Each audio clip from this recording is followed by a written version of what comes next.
go back in time, shall we? October 4th, 1957. The Soviet Union launched a satellite. The word satellite wasn't even common at the time. They launched an artificial moon around Earth. It was called Sputnik 1.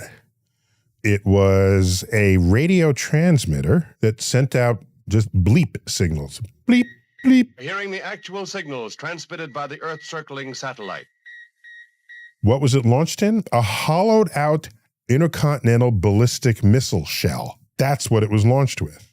So, here in the United States, we completely freaked out for multiple reasons. First, they beat us at something technological that, they're not supposed to, because they're communists. And we are free market enterprise, high-tech America. How could they possibly beat us at something that required clear advances in science, technology, engineering, and math? That spooked us, A. B, the military is spooked because if they can send a hollowed out intercontinental ballistic missile over our heads, they can send one that contains a warhead. By the way, your airspace is sort of a sovereign place. Other countries can't fly over your country in your airspace without your explicit permission to do so. But a satellite orbits above the atmosphere. So it is not technically your airspace. It's your space. But there were no treaties about space before. Within a year, middle of 1958, President Eisenhower would sign into law the National Aeronautics and Space Administration Act, where we reallocated resources, other smaller agencies, and together, by the first week of October, the doors of NASA were open for business. By the way, NASA is a civilian agency, yet practically every astronaut who was selected and flew was drawn from the military, either the active military or on detail from the military or retired military. All right, we're off to the races, literally off to the races. So Russia puts up the first satellite.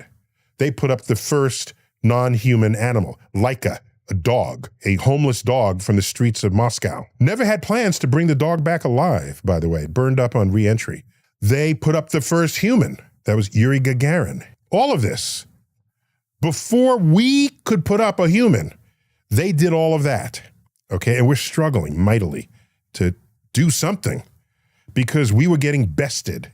So, John F. Kennedy, May 1961, 6 weeks after Yuri Gagarin successfully comes out of orbit, gives a speech to the joint session of Congress and says, if the events of recent weeks are any indication of the impact of this adventure on the minds of men everywhere, then we need to show the world the path of freedom over the path of tyranny. It was a battle cry against communism. How else are you going to get Congress to write checks? There's a lot of stirring language around that speech and others he gave at that time that made you think this is an American thing to do. But at the end of the day, it got done because we perceived a threat. Our sworn enemy in the Cold War was beating us at a highly visible science and technology activity. So Kennedy says, let's go to the moon. Well, that would leapfrog all of the Russian advances. So we target the moon. Thus was born the Apollo project. We go from Mercury, which hosts 1 astronaut per launch, to Gemini, hosting, guess how many? Of course, 2 Gemini, followed by Apollo, 3 astronauts to the moon and back. We tell ourselves we won that race because we declared the finish line to be the moon. But practically every other important benchmark for access to space, Russia did first. They put up the first woman in orbit, the first dark-skinned person, a Cuban.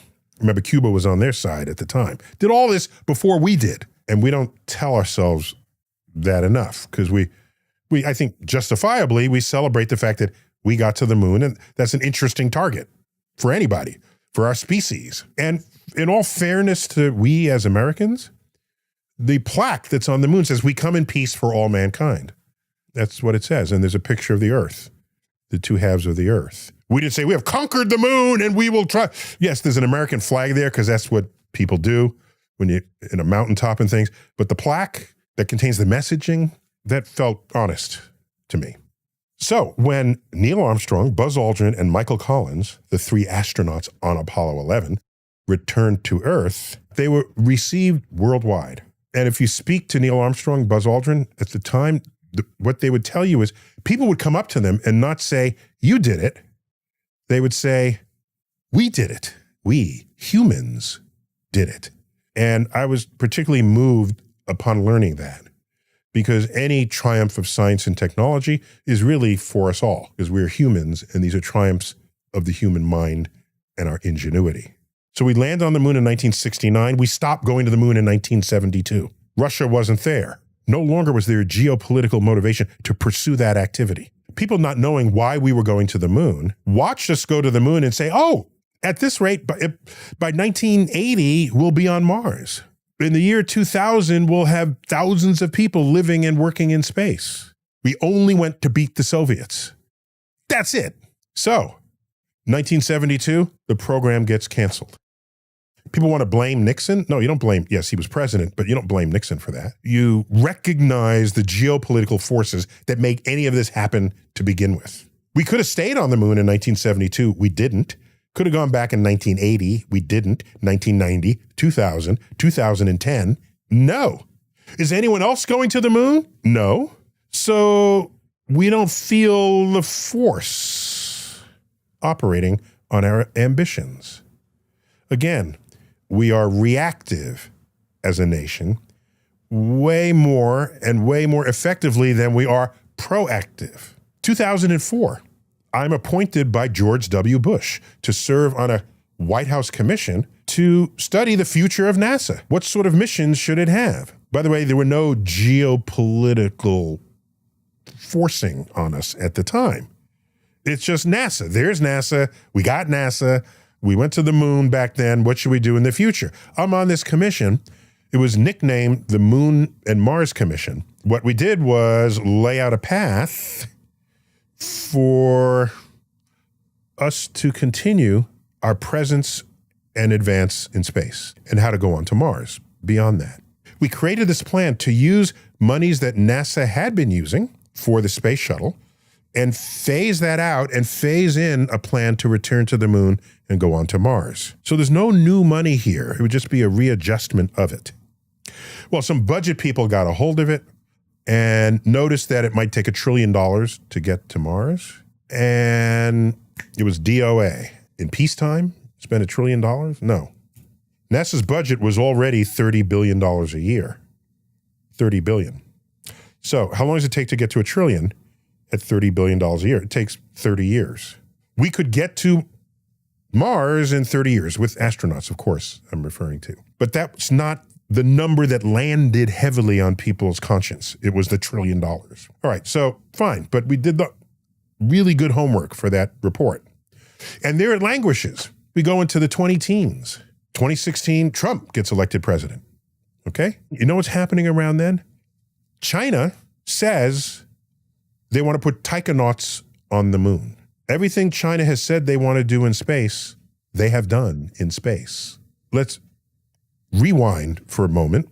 Back when we stopped going to the moon, we wanted to do something interesting in space. They said, let's have a space station. Originally, it was Space Station Freedom. Then the Soviet Union collapses. There are Russian scientists. We don't want them going to whoever might be the new enemy. We want to make friends with them. So we turned the Space Station Freedom into the International Space Station, and the principal international partners is the United States and Russia. Then Europe joins in and other countries as well. But that means they are our friends post-Cold War era. We said, China, not you. You're not invited because you have human rights violations that we will hold against you and prevent you from participating with the rest of us. I'm a scientist, not a politician, so I don't know how serious, severe, or widespread human rights violations are around the world at any given time, but I do know the consequence of disinviting China. we're now talking about the 1990s into the 2000s, they have a rapidly growing economy. And anytime you have a growing economy, there is money to spend on things, on whatever you want, for whatever are your purposes. So China births their space program. They said they're going to put an astronaut in orbit. A taikonaut is their word for astronaut. Taikonaut's in orbit. They're going to create a space station. There it is. Whatever they said they're going to do, they're going to do. So when they said, we want to put astronauts on the moon, we sat up straight. And under Trump, Trump says, let's task NASA to go back to the moon. And it sounded like, well, where did this come from? We haven't been there in 30 years. Why are you saying it now? So there were Trump haters that said he's just boosting his own ego here. But there's a geopolitical force operating. NASA creates a new program called Artemis. This would be to return to the moon with a crew, okay? And ultimately pitch tent there, set up a base camp, not a colony so much as a research station on the moon. Once again, we are reacting to a perceived threat, be it real or imagined. There's a handoff from President Trump to President Biden. And Biden doesn't say, Trump, this moon thing, that was just a vanity project. We're going to cancel it. No, it's sustained. That's what happens when you're reacting geopolitically rather than local politically. Geopolitics rides above it all. Yes, the Artemis program is still in play. There are a bunch of delays. By the way, so is China. Oh. Anyhow, when China went to the moon, they made a flag that was stitched out of basalt. Basalt is rock, volcanic rock. It will never fade. It will never decompose. Ultraviolet light has nothing to say to it. And so it's little things like that kind of, in America, we say, we got to do something. We got to do something better, something more inventive. By the way, none of that's going to happen if we keep cutting science budgets and NASA's budget. If we keep cutting science the way we are, then other countries that are not cutting science will rise up past us. And we will stand at the fence wondering how they did it. But maybe one day we all go into space together. Actually, that's the goal of the Artemis Accord. It's a document of behavior and ethics for the future of space exploration. For example, if you go into space and you're a nation, a sovereign nation, you conduct an experiment and you learn that something could put future astronauts at risk, this commits you to share those results with other countries so that their astronauts are not put at risk. And when you share information, then in a way, even if you're going into space separately, if the information is shared, because that's how science works, then everyone is effectively going into space together. Meanwhile, Russia and China, who have not signed the Artemis Accords, actually have an agreement with each other for their future of establishing base stations on the moon, not only research on its surface, but in orbit. And they've invited other countries to participate in that pact. So we'll see how this plays out in the future. I'd like to think space is for everybody because it's vast. It is a little weird when you think about it. There's a little speck called Earth, and we've divided up the land masses as we have. And then we go into space and we want to divide up space. As an astrophysicist, that's freaking absurd, okay? Just between you and me, just so you know. This is another What's Up With That?